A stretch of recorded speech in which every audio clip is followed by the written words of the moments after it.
All right, let's pick up from there. So the Western Marxists, the Analytards, and the Trotskyites, and the leftoids,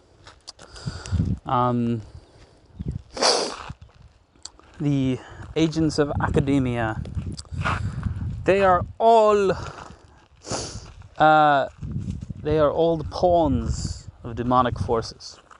I think this is basically correct. So what is dialectics that's like not that, if that actually is the whole Western left? Which was what I was supposed to be talking about, but I just found that so funny. I had to dwell on it. I had to ruminate it, because I just love it. It's fun.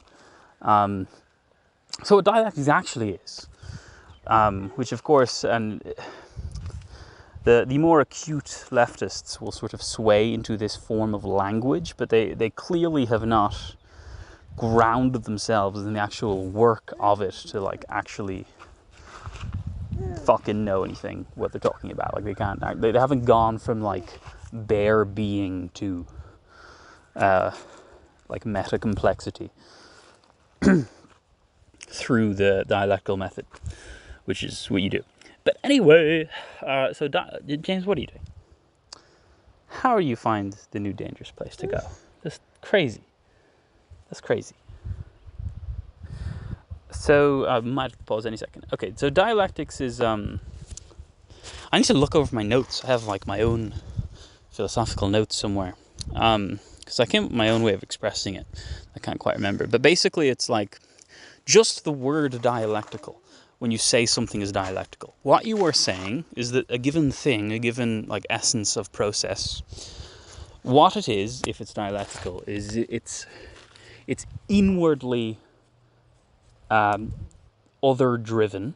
It's in its own essence internally as a particular process, motivated forward and compelled to change by its own concept of like that which is radically opposed to it. It's inwardly other-driven. It's holistically integrated. That is, that in its very essence that makes it itself in particular, it is enmeshed within, dependent upon, and causing effect in a greater whole, and in fact the whole, the total, the fucking all. It is within all. There's this unity that there's no such thing as righteously, appropriately isolating a concept. That's a wholly procedural abstraction. I have to move James for a car to get by. Okay, let's continue. So it's inwardly other-propelled, it's holistically integrated, and it's can't remember how I put this, but it's like it's fucking changing. It's changing. I had a better way of sort of articulating, but it's in its very being, necessarily in what makes it itself. It is not settled in a way that can actually be conveyed by a singular definition. It is necessarily in its very essence within motion. It is within process. Like its essence is within process. It's not just like a thing that is like within a larger environmental condition that like its particular static essence is like working this way with these other things going on. It's that in its very essence that makes it itself, that how you know what it is defined by being in motion in this way. So when you say dialectical, you mean all of that, if you know what the fuck you're talking about at all.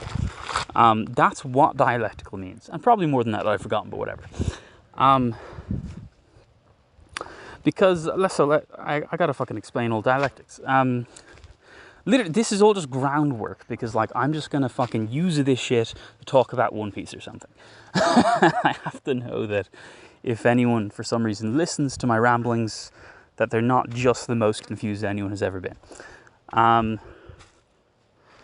So dialectics, like etymologically in ancient times, was just like a sort of method of speech of the philosophers where it was kind of theatrical. It just means literally basically a debate is had. That's basically all it means. It means that like we have a debate, and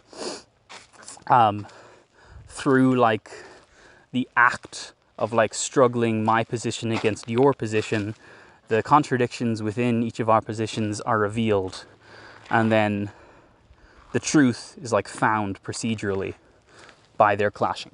And like dialectics is just like you do that. So dialectics means the struggle of opposites against each other to reveal the truth in more of a whole form. That's basically the first pass, what it means. But so that's what it meant for like the sense that like, you know, Plato was a good dialectical screenwriter, and people back then were good. And like Heraclitus is like the great dialectician. But dialectical today means Hegelian. Hegel is who we come from in using dialectical today, where it means everything I just said, which does come from that, but what it means is it's the sort of bare form of like a procedure of speech, which is the struggle of opposites through which the truth is revealed. It's that bare form transposed into the actual happening of the world itself. So I have a saying, which is that Hegel was a materialist in all but content. What that means is that Hegel was an idealist, obviously, but he was an idealist because what he was communicating as substance was like the idea, like ideation, like abstract thought as being this beyond of human particular will, and that the idea was acting through historical actors to compel them toward its end. What are you doing? You can't get that one. That's not a rock. That is pavement. Let's go. There's some rocks over here. So Hegel is an idealist, wholly and absolutely and just indisputably an idealist in content. But in form, Hegel was a materialist, because how Hegel communicates his content is it's utterly non-axiomatic. It's utterly without first principles. It's not like a rational deduction. It's not mere thought. What it is it's revealing worldly processes to themselves actually demonstrate the truth of a matter. And that's like wholly a matter of material analysis. Like what he does is he analyzes the material unveiling of the idea. That's what Hegel does. So what dialectics is, coming from the Hegelian tradition, is rather than the struggle of opposites of like two opposing ideas, and through the communication of the actors of those ideas, they each, or one of them or whatever, is like revealed to be self-contradictory, and because nothing could ever be contradictory, we figure out the nonsense, and then we have a new idea, and that's the right idea. That's like ancient dialectics. Modern dialectics is instead the bare form of motion of reality itself, according to which, like, what it means to truly know something is essentially to know how it actually follows this pattern. And the pattern is that you take the essence of a thing in a sort of immanent manner. You sort of take what is most, like, absolutely and primordially knowable of it, that makes it itself. And the essence of a thing itself is such a way that through its own worldly existence within the grander reality that it is in, by being according to its own essence, it necessarily results in contradiction on its own terms. It contradicts itself according to itself. And through this act, a new form is born whose essence is the opposing essence, because whose essence is essentially the foundational, highermost insight that the preceding essence was contradictory, that the preceding essence was necessarily doomed in this manner. And this insight that the preceding essence was doomed is a new form of insight. The way that works in a particular instance is you have a particular insight that, no, actually it's this way. And then the same fucking thing happens. And that's basically the antithesis. It's not like an opposing pole struggling against a thesis. It's like a later form that has engulfed the prior thesis into a new thesis on the basis of it being necessarily doomed. And I need to pause again.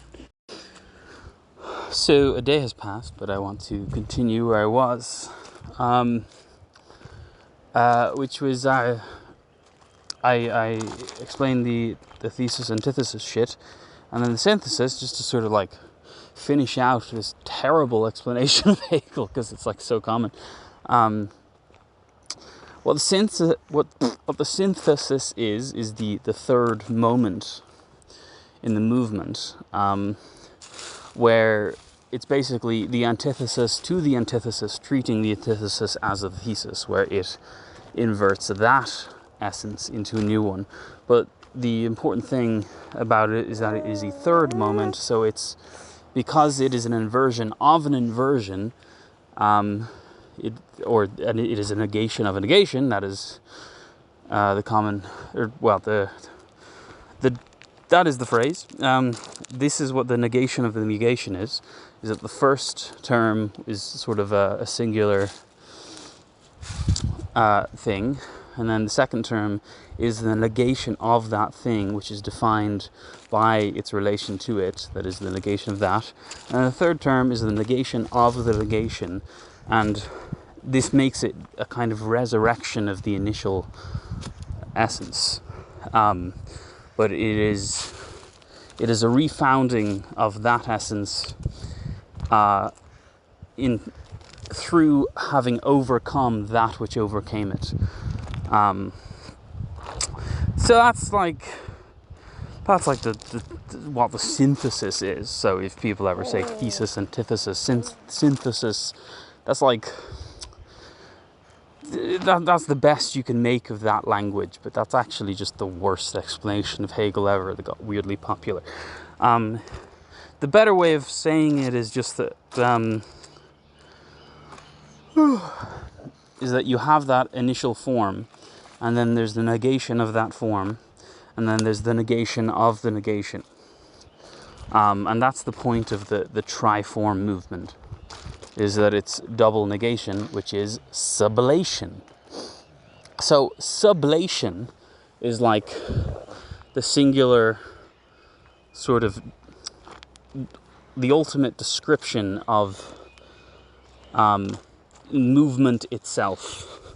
That ultimately this is how to understand the actual happening of change and how it occurs, is that it is undergoing sublation, which just means double negation. There's a word invented for that, basically. So it does that. James is falling into my neck.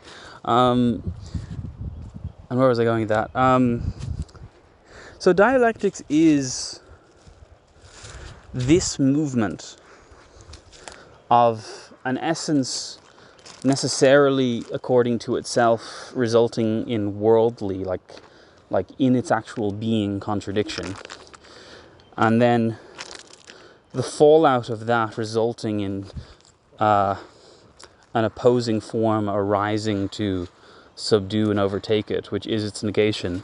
But then the same thing happens, because this is the fundamentals of motion, is basically that in order to exist as particularity, in order to be something that is like distinguishable, you necessarily have a particular being, which necessarily is a kind of like stasis of form. It is a kind of like, this is what can be set in stone as known about this thing, but reality itself cannot actually be held in stasis as such, so that this stasis, which defines the particularity of a given thing, is in fact itself like the reason that such a thing will necessarily result in contradiction and become something else. So dialectics is just that you have an essence that becomes its opposite through contradiction, and then that opposite as its own essence becomes its own opposite through contradiction, and therefore the opposite becoming, so therefore the thing becomes opposite again, double negation, so it's inverted twice back into the original thing, except not the original thing. And that is how change happens. So that's what dialectics means, basically, in terms of this worldly sense where, and actually Heraclitus basically like seems to have known this and basically was describing this, but it's sort of, I would regard him as like not really being understandable today without having gone through Hegel. But once you like understand Hegel, you could look back at him as like, oh yeah, you got it. He just like didn't quite have the technical language, or I guess we just don't have everything he said. But anyway, yes. So dialectical, in terms of description of a particular thing, means inwardly other-driven, that is driven by contradiction. It means holistically integrated as parts of the total unity, and it means in motion, basically. And that is because everything that exists is like that. So describing how it's dialectical is just basically describing how you actually have a solid grasp of its essence, of its particularity. And what that means is that you can grasp how it conveys this sort of universal like essence of being itself, where it acts this way.